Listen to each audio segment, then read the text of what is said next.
Hi, I've got a bit of a problem here.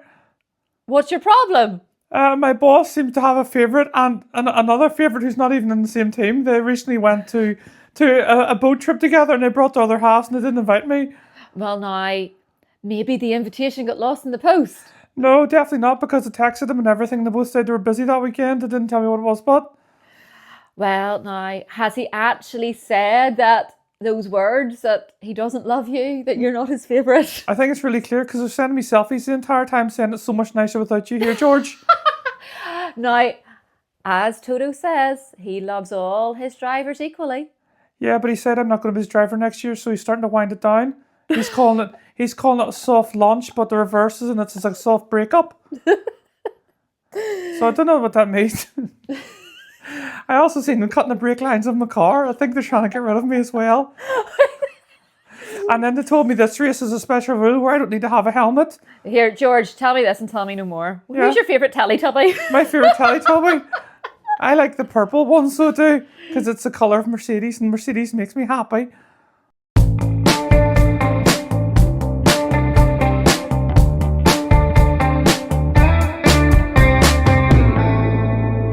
And on that, welcome to the Points Finish podcast. You can tell that it is mid-summer break. Yep. Because we're like, wah!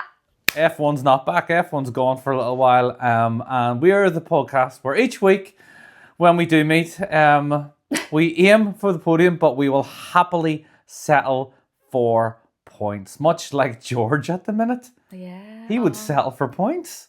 Well, he is. Well, we'll get onto this because today we're going to be looking at like a mid-season review. We're going to be looking at drivers. We're going to be looking at races. We're going to be looking at, what are you pointing at? Lynne Gibson. That's Lynne Gibson and I'm Dee Murphy. Just in case you're wondering who we are. Hi. We always do the intro at the start. Remember, we've got to stick to our... I was going to get to that, but apparently Dee is a control freak today. No. So yes, as my esteemed co-host, the number one fan of George Russell, I absolutely love saying, George. George's great. I'm Lynne Gibson, and today we are going to be walking through a mid-season review. We're going to be looking at drivers, we're going to be looking at teams, we're going to be looking at our favourite tracks. Yep. And we're also maybe just going to fly out some like weird and wonderful conspiracy theories. I don't know. We've got our tinfoil hats at the ready. We're going to have box as well. But yeah, let's get to it. So 2026, what has been, in like one sentence, your biggest highlight for the season, Dee? For the season so far, my biggest highlight. Oh, no prizes for guessing. Can I guess? You can guess. Lewis Hamilton's number 2 in the championship. The goat's back! Honestly, it's not even like, and I've said it before, it's not even like, hey, he's in the championship fight. It's just seeing someone thrive again and doing what they love. And it is literally that.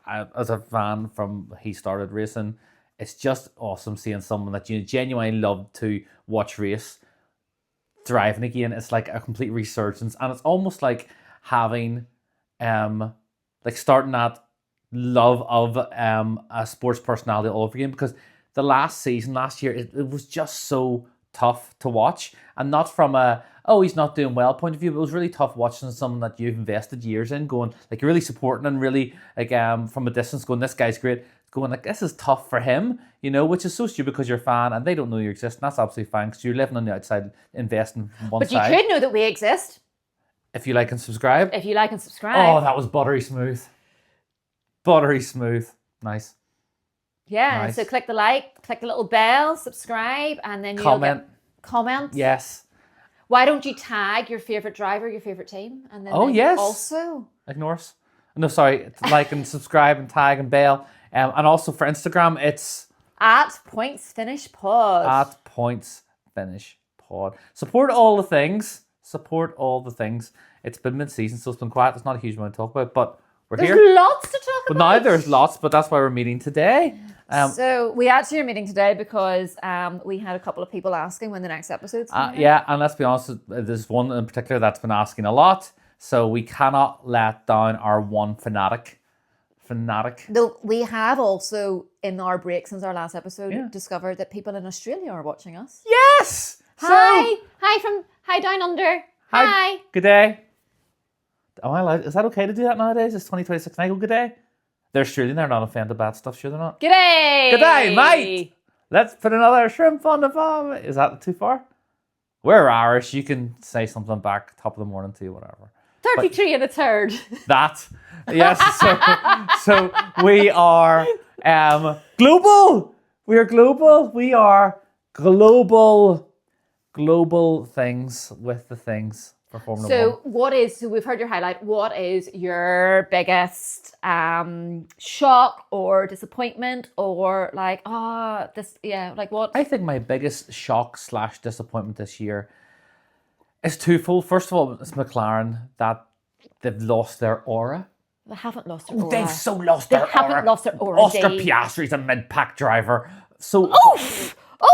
yes, at this point in this kind of car. 50p in you? Oh, holy moly! What I mean is, like last year, it was papaya rules, and hey, is that the World Championship? Sorry, just the second one with a little bit still. Is that the World Championship hotline ringing on the down lap? Anyway, they've lost They started so flat this year, and yes, the performances are starting to come back in. Yes, Lando's won a race. Yes, the times are starting and the upgrades are coming. But I'm not talking about they've lost their performance. I just think McLaren have lost that thing of like, oh crap, it's McLaren. Oh, they're flipping brilliant. I think. But we all knew. No, I disagree, and I know that you've got a second point to make. I do have a second point to make. But the McLaren, here's my thinking with McLaren. We all knew that this was Lando or Oscar's biggest opportunity to win a championship last year. Oh yeah, it was their only opportunity. We were all predicting that McLaren were not going to be in contention for constructors or drivers in 2026. Yeah. We all thought, and this is where I think you're going to go with your 2026 thing, we all thought that Mercedes, Ferrari, and Adrian Newey's Aston Martin were going to be up there. Yeah, and you've led to my second point. Of course, we know each other well. My second flop, or is it a flop? And I'm going to lead back to my point at the start of the season. I think it was the first episode. Is it a whop whop? What the wah? Yeah, that, but it's not. It's the Adrian Newey coming in, and I used the analogy in the first pod I think we ever did, was like, it was like a kid going in a toy shop with all the options. I just want it all because they're all sweeties. And there's no cohesion in that Aston Martin team. We have talked about that. And I think that's where the flops come from. It's Adrian Newey, so let's have him be the front man face because marketing gold. Let's have him do the aero. Yeah. Let's have him partner with Honda because the RB Honda history. Yeah. Let's have him do this. Yeah. Let's have him. And it was actually like, no. Just let him carry his little book around and be a wizard. And just let him do that. But he is now being a wizard. But that's what I mean. So, did you see him taking notes of that Ferrari?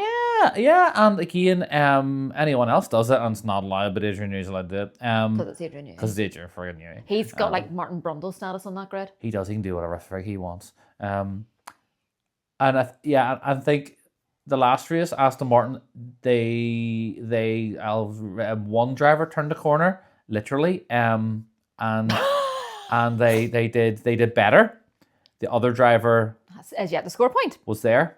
He was there. But that's a whole other pot. That's a whole other pot. So I think for me then, my biggest disappointment has been what the flip has happened with James Vowles and his magic sprinkling of Williams' wonderfulness. I think he used all his magic sprinkling last year and he's got no sprinkling left. Like, James, you're my boy. You're my boy. I'm actually wearing a James Vowles t-shirt today. And it's official merch. It's not official merch. No, it's not. Maybe if more people were buying their official merch, they could have a budget to fix their car. I never buy official merch. I always buy it secondhand. That's because the teams don't send us official merch. Teams. Yes, I'm forced to sell it on, or I'm forced to buy things on secondhand websites, but then I do that because of ethical reasons. It's not that. It's because you're tight. No, it's because of ethical reasons. I buy everything secondhand. When we're getting the debut, for those who maybe are watching with your eye holes, so what about like, when's the papaya shirt coming? I know. Oh, here, I'll double check. That's the papaya shirt. So I'm addicted to a certain app beginning with V that you would buy things on. Only Vials. It's not a raunchy website for James Vials called Only Vials. It's not Only Vials. Photos of James Vile in certain promiscuous positions across an F1 Oh, it's paddock. On its way. It is on its way. I love how you're just breezing past me. Let me track it. 31 minutes ago, it was in transit. Where's it coming from? James's house. United Kingdom, so it should be about.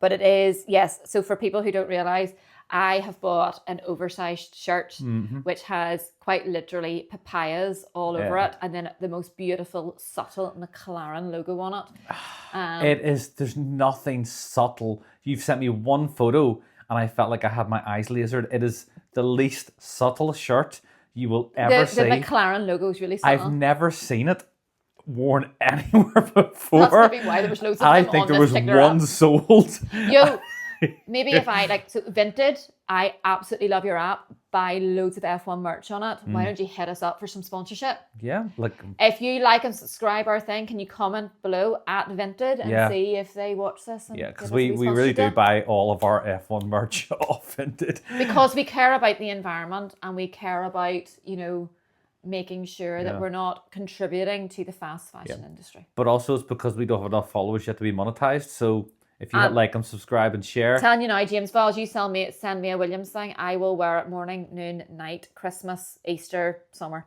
Yeah. And I was given grief for saying I'd sell my soul to North Korea over merch. Right there, sitting beside me. Williams Racing, based in the United Kingdom, is slightly different to your suggestion. I would have Putin sitting on this chair beside me. If it right, I'm stopping this now. I'm stopping this now. So, I bring Masspin back to F1 if I got a hoodie. Like, so, I'm stopping this now. Anyway, so what's been your highlight of the year? My highlight of the year has been... what has been my highlight of the year? Was it Leo Clark doing a P against the RB pits? That's that. Very, very funny. No, do you know what? My highlight of the year has been just having a bit more excitement about general races, seeing overtakes.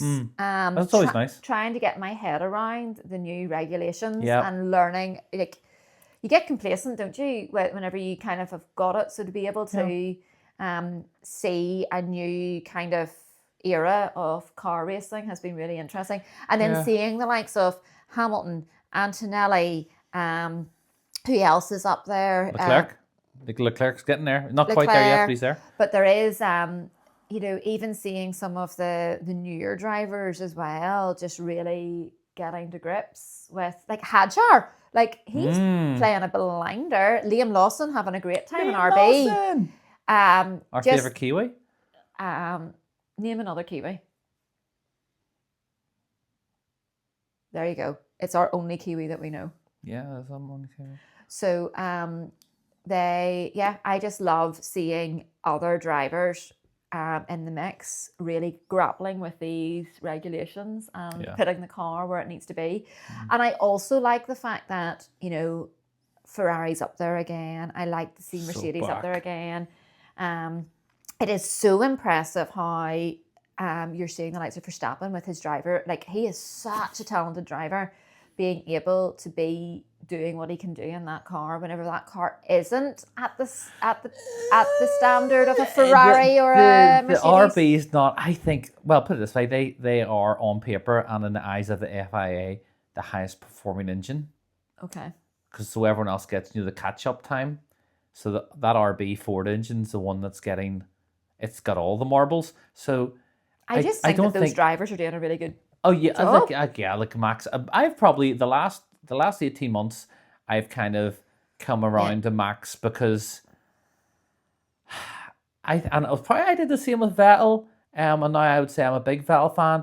I think it was if Verstappen had been as dominant or even had the Verstappen personality in any other car, it would have been great. But it's when you put him into the cauldron of Uncle Marco, Christian Horny and RB toxic race team, that was just too much for me.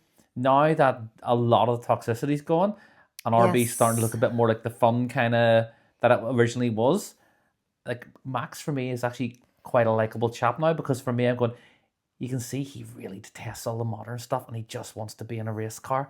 Did you hear the phenomenal quote he gave, was it 3 weeks ago, when he did that overtaking Lewis? Okay. Not the one where he went up the inside. To be fair, that was a dive bomb and a half. It was the previous race where he came out of the corner, carried more extra speed and it went round the outside. Like one of the it was the live interviews afterwards for the crowd say, Max, could you walk us through this? And he goes, oh yes, I just pressed a button so I had more power and speed than Lewis. Yes. And then the commentator went, "Oh, so we'll not ask you to do that." And he goes, "Yes, it was as simple as that. There was no real wrist speed involved, and there was no real skill. I just pressed a button, and my car was suddenly faster than Lewis's." And that was his quote, because he is Mr. To be fair to him, he is Mr. Mechanical Racing. I want to pit my skill against, and if other people are better than me, fair enough.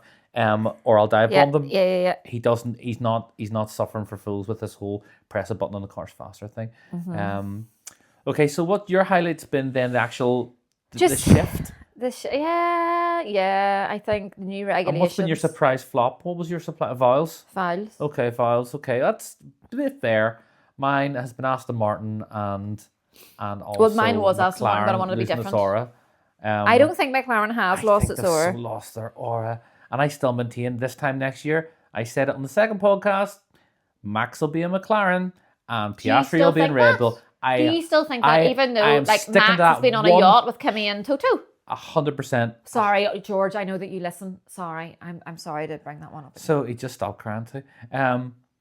Yes, because so Toto, from the second Kimi was on the radar, has put all his eggs in the Kimi basket. Let's not pretend for a second, if Max goes to Mercedes, is he going to win stuff? Instantly, yes. Would that be beneficial to Kimi? Absolutely not. Who does Toto think's the future? Kimi.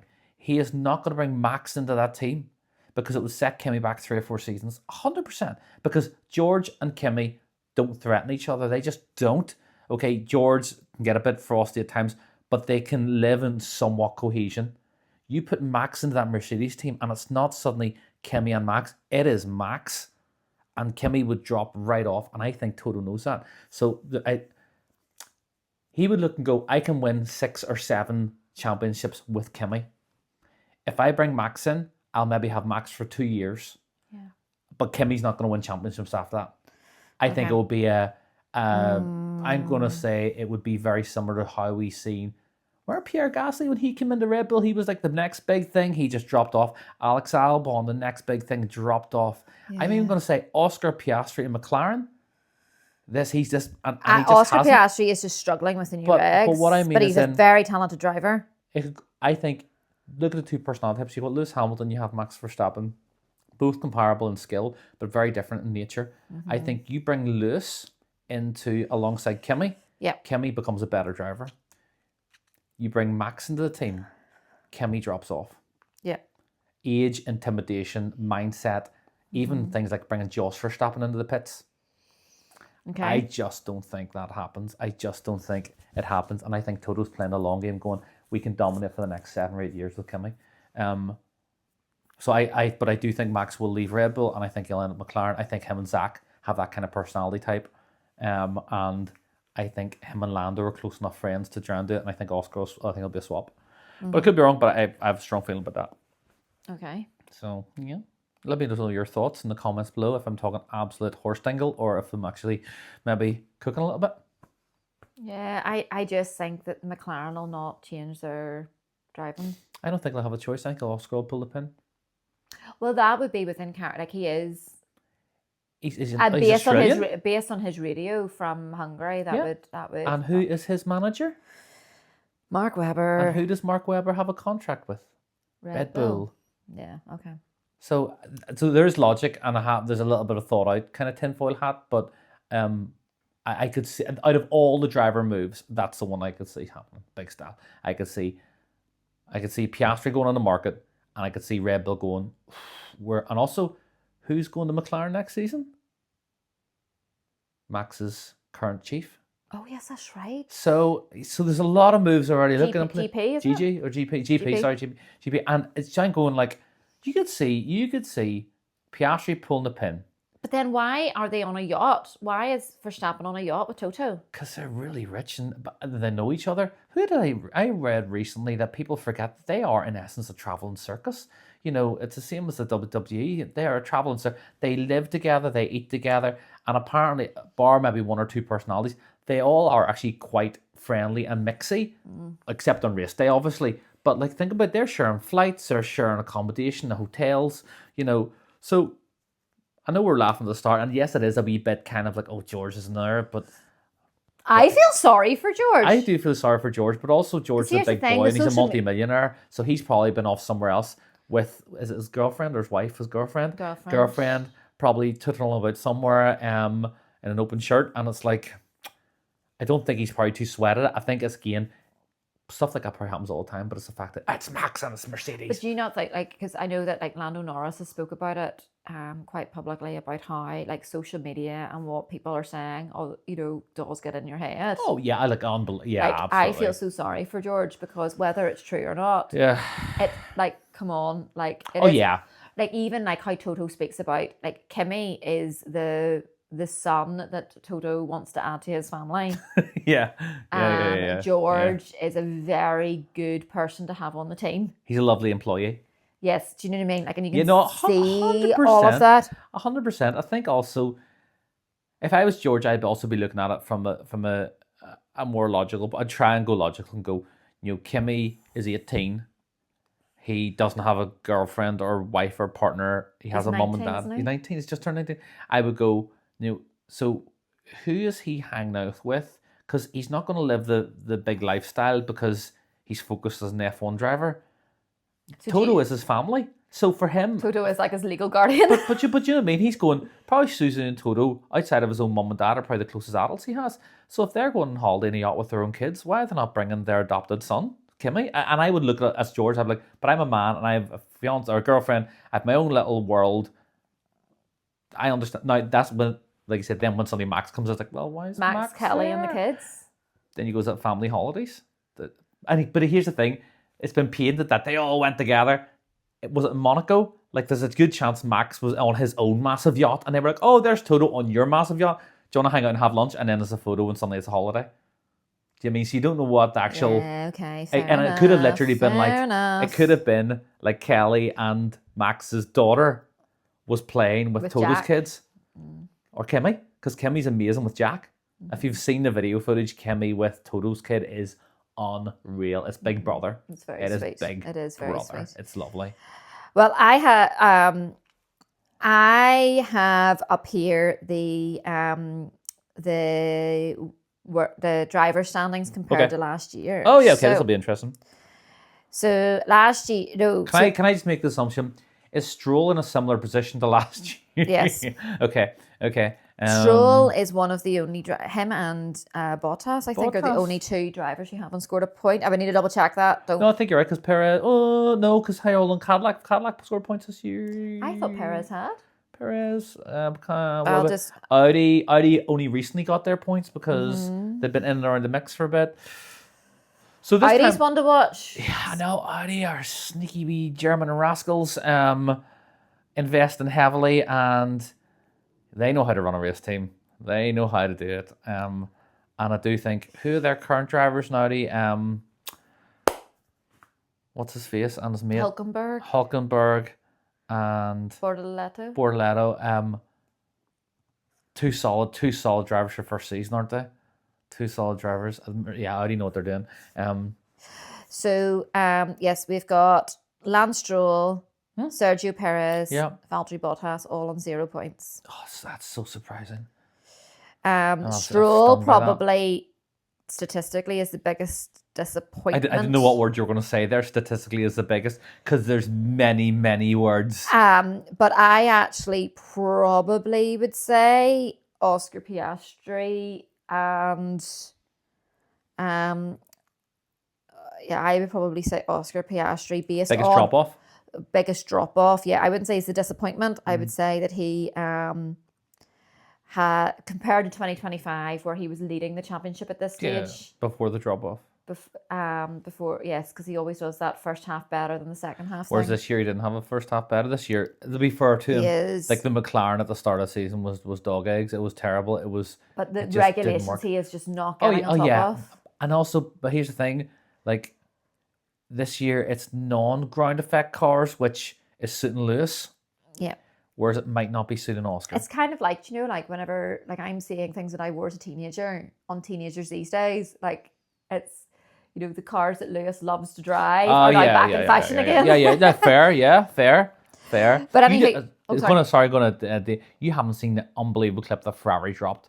It's currently on their Insta and it's currently on all their socials, where they were at, I think it was their sim testing in Maranello. Have you seen Okay. this? So that Ferrari and every F1 team has its own E team as well. Okay, no. So all of them have their own sim racing team and they compete in the Oh, sim yes, racing I league. do know that, I do know that, So I do know that. Yeah. there was a great clip, and it was like 3 or 4 of the sim guys in the Ferrari sim racing team, and they are treated like Ferrari drivers. They are at that high level, and Leclerc was there and Lewis was there. And the clip is that the guys have been racing all day, and it was, what circuit was it? I want to say Monaco.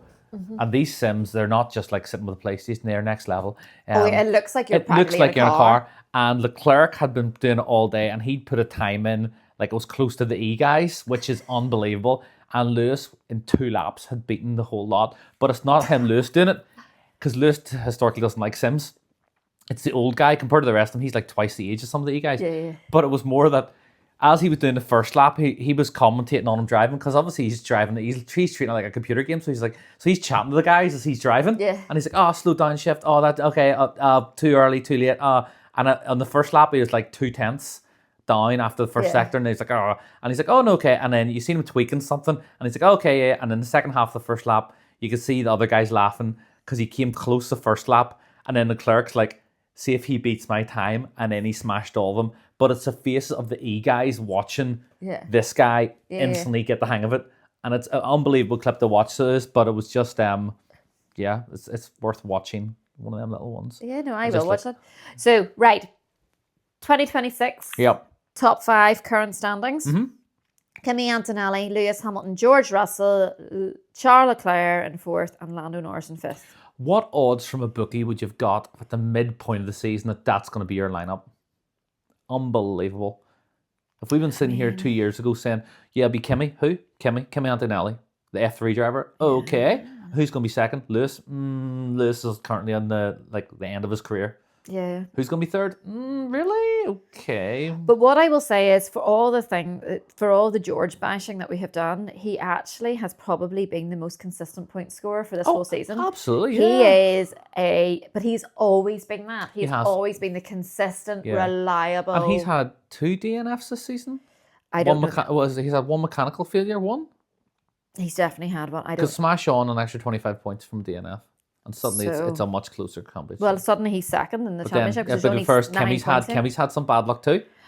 So Kimi's had DNFs. So compared to last year, then we had our top 5 in 2025 was Oscar Piastri, Lando Norris, Max Verstappen, who hasn't made it into the top 5 this year, George Russell, Charles Leclerc.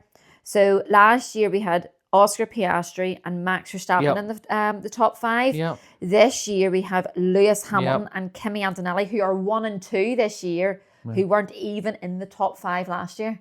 The youngest driver in the grid and the second oldest driver in the grid. George Russell, Charles Leclerc and Lando Norris are the only 3 drivers still in the top 5. And George Russell, actually, interestingly, is the only driver to have moved up a place. So last year he was in 4th. This year he is in 3rd. But so actually, statistically, he has improved. Statistically, he's improved, but you see the gulf between last year's car and this year's car, he should be higher up. But I don't blame him for that. I think it's been bad luck and DNFs and all the things. But it's been non-reliability, which actually has been something I have loved, because we have had the likes of a Hadjar 3rd / Gasly 3rd, depending on... And you've also had the beauty of, and we've had it years ago historically, someone's leading a race with 10 laps to go and you go, their engine could blow up. Because it has happened, but that was, and for years F1 was the reliability was there, so you never had that little what if factor. You never had the commentators going, they just need to make the last 5 or 6 laps. Whereas this year, kind of going, there's a chance that Mercedes might just be a bit blowy uppy on the last 5 laps, and blowy uppy. And you know what I mean, but that's the thing. It's added, and what that does for me as well is the drivers that are sitting 4th. Previous seasons, they'll be like, oh, there's 3 laps to go, we'll sit. Whereas now, they'll go, I'm going to push and make that guy push his engine to the line, because they might just blow up. Yeah. So it has added different dynamics, and don't think for a second the teams don't know that. So, like, if you're a Ferrari and you're sitting second, and the Mercedes up the road is a second and a half, 2 seconds, previous seasons, they'll be like, oh, you're not catching them. What they're doing now is that old thing of put them under pressure, don't let them turn their engine down, because it might blow up. There might be an engine or mechanical failure, and that adds a whole different dimension to F1 as well, which you can really overlook. You can easily overlook that, forget about it, but that does add a different dynamic to it than pushing right to the line because there may be a mechanical failure, or as Lewis has found it, a 5-second penalty. So yeah. Yeah, Lewis has struck it unlucky, hasn't he? With his. Did you get that clip I sent you? The guy who looks like Lewis Hamilton is a guy who does a dress up. He's a cosplayer. He does look quite like Lewis Hamilton, and he did a very funny kind of skit. It was on Instagram, and it was like, Lewis, a day in the life of Lewis Hamilton. Because he wakes up in the morning, 5-second penalty. He brushes his teeth, 5-second penalty. Yeah. He has his breakfast, and before he lifts his cereal bowl, he sits for 10 seconds and then eats his cereal, but he gets a 5-second penalty. He has been very unlucky this year. It was a 0.1 of a kilometre an hour. He was over in the pit lane. 0.1 of a kilometre an hour. That's why he got his 5-second penalty. 0.1. Anyway, will we take a little break? Yes, we'll take a little break. Let's take a little break. do box. Box. So, it's my turn. It's me. I've got the box. Was I not meant to think of something? You're doing it. Sorry, I've got the other one. I'm doing if not then what. Okay, you've got it. Okay. Okay, so for those who don't know, this is the part of the podcast where we do box. Yep. Inside my box is actually a bunch of tissue paper. But hypothetically, in imagination land, I have put something in this box. Okay. And D has 20 questions to try and guess what it is. And I can only say yes or no to his questions. So D. Yep. Box. Okay. What First is in the question. box? Is it alive? No. Okay, it's not live. Okay. Is it team specific? No.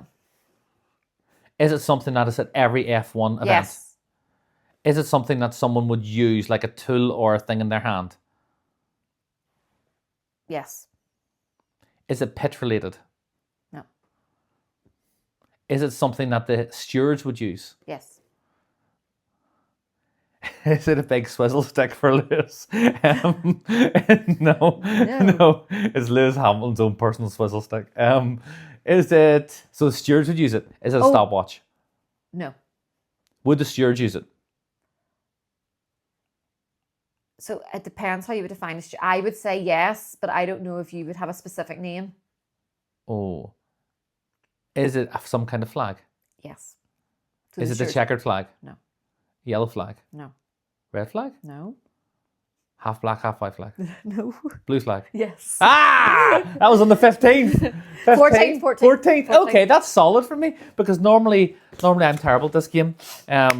See, I didn't know if you would say marshal or steward. That was why I was like, I don't know if you'll have a specific name. So I would say steward, but I didn't know if you would say marshal. That was like a speed round. That was very close, very quick. That was very quick. We've had a history of a lot. Anthony Hamilton's been in box. Leo Clark has been in box. What else? Has Kim Kardashian been Kim in box? Kardashian has not been in box. She wouldn't fit in box. Oh, she would. She's teeny tiny. Oh, with her ego and booty, she wouldn't fit. No, she would need a big box. Could have been away. Okay, so moving on swiftly.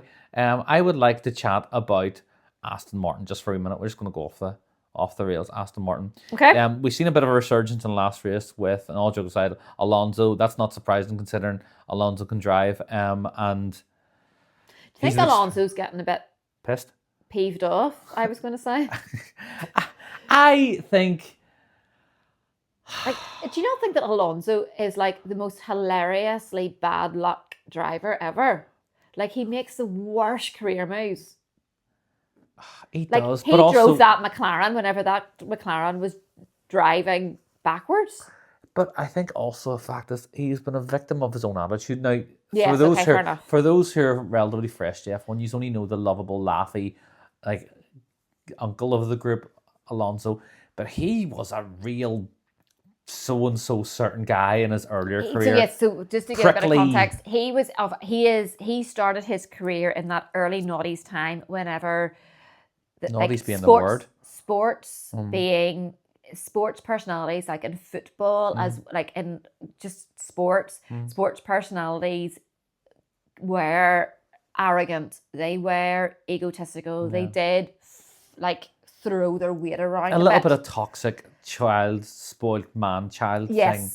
So he is from that era, which he no PR training. no PR training, because why would you need PR training? Social media wasn't a thing. Whereas your Norrises, your Antonellis, your Leclercs, your Gaslys have all been brought up in the social media world of F1. Yeah. So where they are more likable and have a bit more of a lifestyle awareness. Yeah.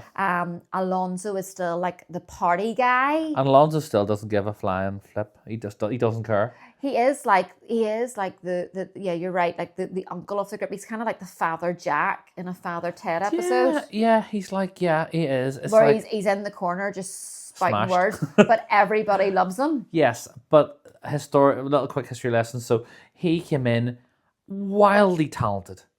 I mean, a breath of fresh air. A lot of hair. With a lot of hair, which he's held on to well. And eyebrows. He had magnificent eyebrows. He did. Kind of like the dad in American Pie. The big bushy boys, the big bushy eyebrows, distinguished eyebrows. He came in. He did. He came in. I know. It took me a while to figure out that dad in American Pie and then realise who you were talking about. Yeah. Eugene, what's his name? From Schitt's Creek? He wrote and starred in Schitt's Creek. Eugene Okay. Levy. Eugene Levy. So, he had anyway, Eugene Levy eyebrows. That's quite the tangent. So he came in, wildly talented, ended up, won a championship. Yep. Benetton? Renault? Renault. He won a championship with Renault. I always call him Benetton. Renault. Well, it had that Benetton blue. Yes, it was. So, because I always think of that and the Schumacher Benetton, so similar in looks. The blue and the... Yeah. Anyway, he won for Renault, ended up in McLaren. And McLaren was shocking. They were poor. Then McLaren weren't shocking anymore, and a young driver came along called Lewis Hamilton, who decided, think Isaac Hadjar on like steroids, as in, I'm not a number 2 driver, and I'm here to absolutely destroy all around me. And the team that was Alonso's suddenly was like, oh, hold on. And that season, Alonso was toxic. He just, and Lewis didn't help himself either. You've also got to remember you had the Renault, the massive controversy that got Flavio Briatore banned. Yes, of course. And Alonso was involved in that. Yes, he was. So, and then Alonso forced to move out to Ferrari. To Ferrari. Or was it back to Renault? It wasn't back to Renault, it was Ferrari. Ferrari were terrible. Because that was the last World Championship they won was Kimi Räikkönen. If you Ferrari, remember. Yeah, because that was the year that Alonso and Hamilton cost themselves it. And then you had the years, he literally moved out of McLaren, and then there was the years of domination of Lewis in McLaren. Mm-hmm. Okay. He then moved out of Ferrari, I want to say back to... Was it Renault then or McLaren? Because remember there was a move back to McLaren and it really didn't work. Do you remember? Yes. And he what happened was he had a reputation for jumping into what seemed the hot team at the moment, and then karma or bad luck kicked in, and that team was right on the precipice of the drop off. He then would have given it 2 seasons, then forced a move and finished the relationship in a very bad way. So some people who wouldn't like Alonso would say, this is karma, eat it. You've deserved this. Your career is where it is because you forced moves rather than being patient. For example, like Lando Norris, patience. Charles Leclerc, as he started to, that just waiting and trusting team bosses, trusting process, where he's looked down the road and went, they're doing well this season, I'm going to go to them that season and forced to move, and then the team's dropped off. Aston Martin, he came in with a slightly different role because he doesn't have the I'm the main guy power anymore. He has the journeyman, he has the experience, he has the what can I bring to the team rather than what can the team give to me. I think he's had to change his mindset to keep a seat. Okay. And I think that's the only reason he's still at Aston Martin. I don't think anyone necessarily else would go to Aston Martin right now outside of like F2 or F3 drivers. But and also there's zero pressure from his teammate. It's not like he's got a teammate outperforming him every week. Yeah, okay. I think that's actually worked well for him. I could see him staying on Aston Martin as like a third driver / kind of maybe working alongside Newey. Do you think he has a good relationship with Newey and Lawrence? I think he has to. I don't think he would be if he didn't. Okay. Because let's be honest, the car is absolute dog. So why would he still be there if the relationship outside of maybe being paid a huge amount of money? Okay. He must have a good relationship, or they've promised him other things down the road, like a place within F1. But Aston Martin, do you think, back to the main question, because that was a big side step, do you think we've seen a shift in them the last race? They brought a lot of, like, they didn't bring upgrades, they brought a new car outside of the engine. They were more competitive, got into FQ2, which is a big step. Do you think that'll continue, or do you think that was a... I think so here's what I'm looking for, here's my big things that I'm looking at for the next half of the season. I'm looking at Aston Martin doing a slow and steady climb. Yep, okay, solid. And I also think that McLaren's gonna, I think seeing the momentum that Norris had in the last race, getting a win. I think Kimi's too far up the road, but the chance of the championship. I'm not saying that. Okay. I'm just saying that there might be a bit of a McLaren resurgence and a bit more. I think it will be more of a three fought champ, as in I think Ferrari and McLaren and Mercedes, it'll be like a mixture of those drivers on the podiums. I think we've said a few times in the past, I think what this season is going to end up naturally looking like is Mercedes are going to do it, but anytime they drop the ball, there's going to be two teams fighting for it rather than historically one team. Yeah, that's more eloquent than what I'm trying to say. So I think you've got Mercedes it's going to be Kimi or George fighting for the majority of the wins / quality ones. But anytime they drop the ball or there's a mechanical failure, instead of previous years where you had so for example, last year you had just had McLaren and Red Bull mopping up, whereas this year it's going to be, if Mercedes drop the ball or mechanically fail, is it going to be McLaren? Is it going to be Ferrari? Is it going to be maybe a little bit of Max?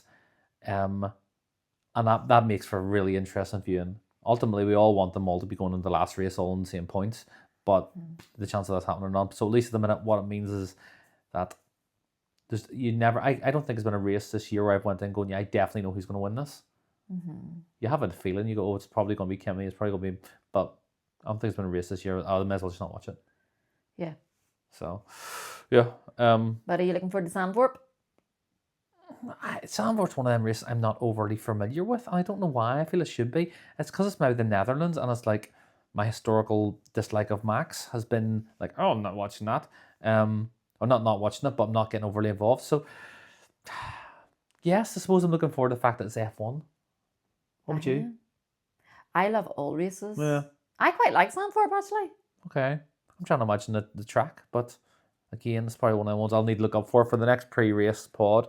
I'll do a wee bit of homework on Zandvoort, but it's one of the more historical circuits, isn't it? It's not a modern street circuit. It's a historical circuit. Bit of history. The Dutch crowd's always good in their own way. I always find it really funny because you have the Dutch crowd wearing orange for Max, and then you've got the McLaren crowd wearing papaya, which is very close to orange. And it just looks like a sea of orange, doesn't it? And it just looks like there's just a lot of McLaren fans because people don't associate orange. Yeah. My lasting memory of Zandvoort was it 3 seasons ago? It was a year 2022, 2023. The Zandvoort crowd were lighting so many orange flares. It was blocking one of the streets, and the stewards and the FIA had to release this, please stop lighting flares, because it was actually inhibiting drivers' views. That's right. So, yeah, that's probably the one thing that's on. But yes, I'm looking forward to being back. The Dutch crowds are passionate anyway. Yes. They're proper F1 crowds. And it's always nice to have a race where there's a driver that's their home race. Yeah, 100%. And I just, for the race's sake, I hope Red Bull get together and Max gets a run at it. Yeah. Because he always does dial it up a wee bit for his home race. And also, I would love to see Isaac Hadjar a wee bit more in the mix too. Something about the kid. He looks fearless. The fact that he was sitting in an RB last year and sitting beside Max, it was like a post-race interview. And they asked, if you were racing for Red Bull next year, how would you get on with Max? And the fact that kid had the gravy to go, oh, I don't like Max. Well, it's the fact that Isaac Hadjar makes no secret of the fact that he loves Lewis Hamilton.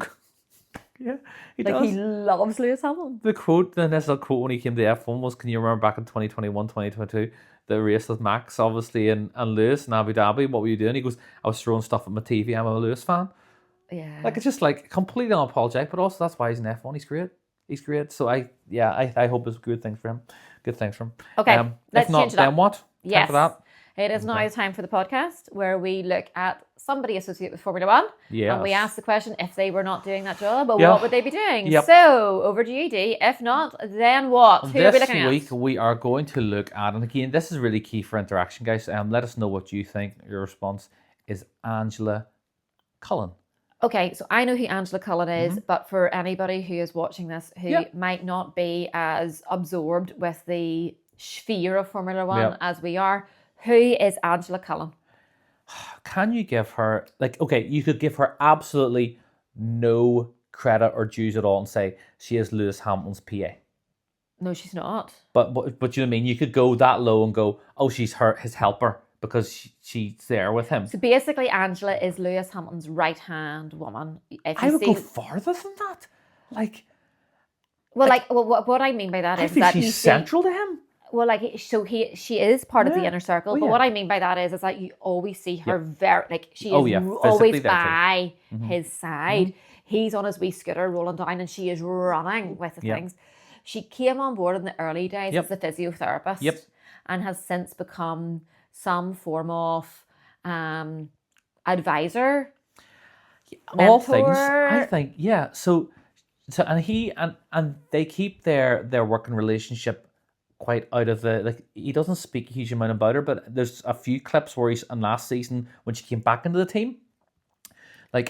She works on his mindset. She works on mental approach to races. The closest thing I could go to would be like a golf caddy.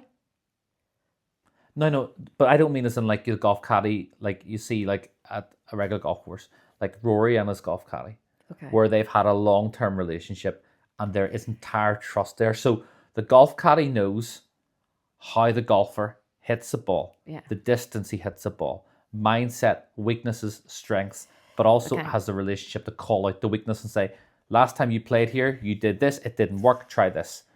I believe in all my heart, she is much more involved in the team dynamics than what we even see in terms of we're sitting alongside Fred, going into races, strategy.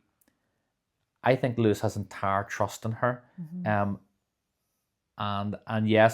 So anyway, that's what she does. You know, she as you said, she'll do everything from carrying rucksacks whilst Lewis goes to the grid to interviews. So when he's being interviewed, she's the one standing beside him, usually with the other Ferrari PR girl. And I don't know how many other drivers have that. You just see drivers with the PR team. Very rarely would you see another driver with their person. What was it, last season or the season before Lewis didn't have her? The season before. It was his last season at Mercedes. And part of me thinks, did that impact him? Her not being there? I don't know. You know, that last year. Would he still been at Mercedes if she had still been there? Because there was massive shifts that year. And you know Lewis can be affected positively and negatively by his surroundings, the people around him, and also his mental mindset. And he's spoken about that in the past. So if she wasn't all that she is on Formula One, what do you think she would be? So she is very much into extreme sports. She's very much into well-being, health and spirituality and mental health and all those things. Yeah. I could see her I could see her actually being her own YouTuber kind of thing, you know, where she has her own channel, and not just a channel, but as in she has her own brand, where it's mental health coaching. Colin coaching, that kind of level where it's mental health. Do you see her on stage doing those TED Talk kind of TED stuff? Talk things? Yes, I see her one day when Lewis retires. That's the avenue she'll step into. She will be one of these ones. Angela, I want your book. Yeah. Oh, she will have a great book in her. I want your book. She would have a book and a half, because imagine I'll buy volume 1, 2, and 3. Chapter 1, Lewis and Nicole. Chapter 2. Chapter 2, it's titled, Is It Because I'm Black? Chapter 3, but all those moments she was there for. Chapter 3. Oh, Dee, you need to be careful. No. I'm not being humorous about it. But remember, Lewis had that that moment where it was McLaren. It was right the Ali G era. Lewis threw that comment out, trying to be funny, tongue in cheek, and absolutely just kicked straight back. She was standing beside him for that. So what I'm saying is that woman has so much. I'm not talking about dirt. I'm talking about stories. Stories She that has journeyed with Lewis. and she has journeyed with other So she was there when Alonso threw the toys out of the pram at McLaren. She was. That's She right. was there when Fred picked up the phone. Fred. No, she wasn't there when Fred picked up the phone to Lewis. But she would have been. Or was she? But probably Maranello trying to organise the move. But that's the thing. She was in that room after Abu Dhabi when Anthony Hamilton came in and congratulated Jos Verstappen and Max, and I guarantee she was one of the first to sit with Lewis. Yeah. So anyway, write a book. Sweet Mercy, write a book. We would love it. We would love a book from you, absolutely. And there'll be Kimmy content in there too. There will be Kimmy. Kimmy content in there too. So I don't imagine she would like Kimmy. Of course she likes Kimmy. Oh, I think Angela Cullen likes everybody. No, She's so peaceful. I think she's quite polite to Kimmy, but I think she'd be like, "You have history, and I don't like you." I think she would go. I think Kimmy Antonelli. No, not Kimmy Antonelli. Kim Kardashian. Oh, Kim Kardashian. Sorry, Kimmy. Kim.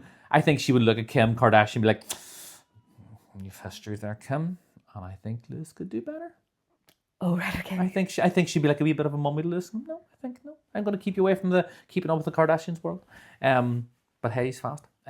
Okay, let's get back to the point. What would she be? I got to stick with that. She would have her own vitality, health, mental health awareness brand, YouTube stuff, extreme sports, but also then be like one of these big keynote speakers that would be flown into like Microsoft to speak to all their graduates. Okay. That kind of thing. Okay. I have went completely off piste with this. Oh, what are you doing? I have her as a gladiator. One of the gladiators. Well, they are looking gladiators because I've sacked half of them, but I think that she would be an awesome gladiator. I'm just thinking of the gladiators right now, and I'm thinking of all the challenges. She would be incredible. She'd be great at hang tough. Have you seen her arms? Yeah, she'd be great at hang tough because she's light, wiry, and also she's used to carrying rucksacks, so hand grip strength would be off the charts. Like she'd hang there all day, no bother. What would her name be then? Sorry, we're going off on tangent here, but this is a fun one. What would her name be? What would Angela Killer Cullen? No, they can't do because they can't. Oh yeah, they can't. They have to have fake names. She would be like, because so she's into vegan and she's into like nature, so it would be something nature. It would be like Wrangler or Wrangler. You've named her after a Jeep. Wrangler. Up next is Wrangler. That's an awful name. Right, I'm trying to think. Well, then no. What was the goddess of nature? Athena. She would be an amazing Athena. There's an Athena already. That sounds too intelligent for me. No, I don't think there's an Athena. There you go, Gladiators, BBC. You're welcome. Athena. See, you start off being like, nah, she wouldn't be a gladiator. Athena. But then a wee wiry blonde walks out. But she's built. Have you seen her rock climbing on her Instagram? Yeah, to be fair, she is shredded. Can you imagine her on the wall? Oh, she would be like a whippet up that wall. Yeah, you see, you're buying into the gladiator thing. Athena. Gladiator's ready, and Athena's like, yeah, I'm ready. I think, like, imagine. And she's got the media training and all. She has. Yeah, I think we're onto some. Have we actually? So for what do you call Pudsey Bear? That at the start. Pudsey Bear, Children in Need. Yeah. You know why Children in Need do a thing every year? Get Angela Cullen. Angela Athena A&A. It's already written itself, guys. It's written itself. So you're welcome, this BBC. Always happens. I always say something off the wall and you're like, nah, and then I can argue it and you're like, yeah, that's actually a good idea. I think she'd be an amazing gladiator. I think she'd be an amazing gladiator. What age is she? Like, she's like in her 50s. In her 50s, which would be all the more impressive. But like, she looks younger than me. The woman is aging backwards. I want her skincare regime. Yo, Angela, hit me up with the skincare regime. Yeah, before probably actually. Although I'm just thinking frame, she's very small, and I'm just thinking sometimes some of the you watch. gladiators are teeny tiny. I know, but there's a difference being fit and ripped, and then just being bulky and being able to smash people. I don't know if she would have the. But not all gladiators do every round. Yeah, true. So she could do climbing. She could do the running running one. Tough. She could do the running one, the running one. The running one. She could do the climbing wall. Yep. But like, you wouldn't be having her in that pugil one, the big ball, the big steel hamster ball. So you wouldn't use for that. You wouldn't have her in the one where they have to run through and they have like the gauntlet. The gauntlet. Yeah, you wouldn't have her in the gauntlet. So like, you would pick and choose. You would pick. So she's upper body strength. So you'd be giving her those. And she'd be fast because she's been chasing Lewis on a scooter all these years. So there you go. If not, fair. Okay. So if not what, we'll just go either YouTube channel, but also would be a kick-ass gladiator. So BBC, make it Yep. happen. We would watch the life out of that. Oh, imagine if all the F1 drivers had to compete 1 week in Gladiators for charity. That would be amazing. It'd be brilliant. I'm not saying that it'd do well, but it'd be brilliant to watch. It'd be brilliant to watch.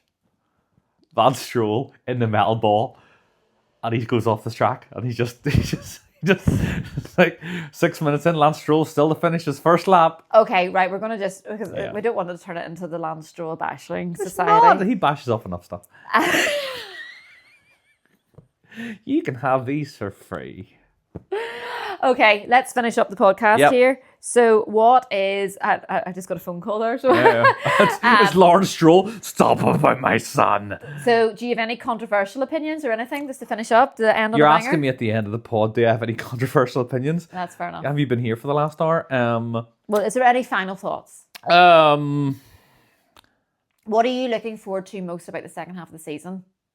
I'm looking forward to seeing if the resurgence of Leclerc continues. Okay, fair enough. Because sweet mercy, the second half of the first half of the season, if you understand me, them last few races, we started to see the boy back, which is actually opposite what I thought was going to happen. I thought it was going to be the mindset of Lewis is smashing it, and he just kind of, especially after a few really bad results, Yep. suddenly he moved over to Lewis's brake setup. He then moved up over to Lewis's car setup, and he's been actually quite open about that, which fair play to respect him, because a lot of other drivers would be like too prideful to say that. Leclerc came out and said, no, I've moved to Lewis's brakes, which aren't Brembo's, and I've moved over to his actual car setup. And he looks unbelievable. I still maintain, give that Ferrari 5% more, and Leclerc and Lewis are pushing for the championship. It just needs more speed. Yeah, very good drivers. To be in Just that car. needs speed. Yeah. It's top end speed. It just needs speed.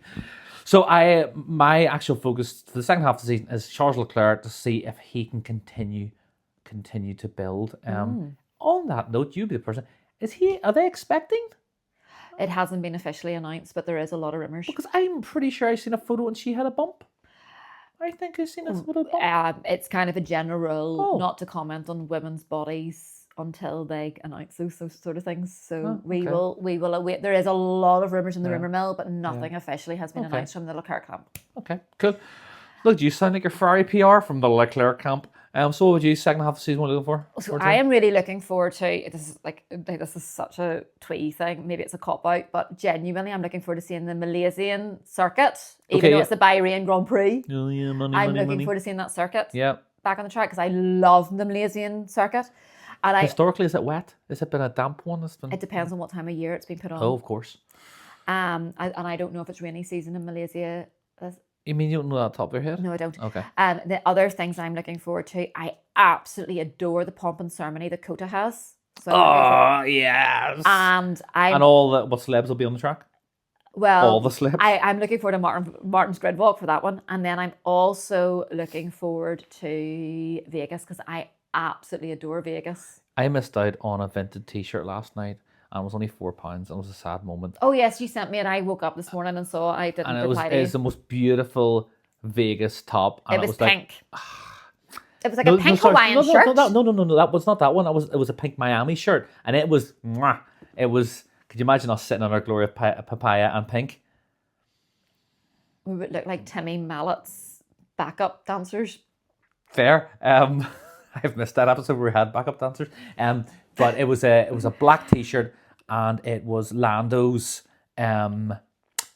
McLaren from last season cutting across the words of Vegas.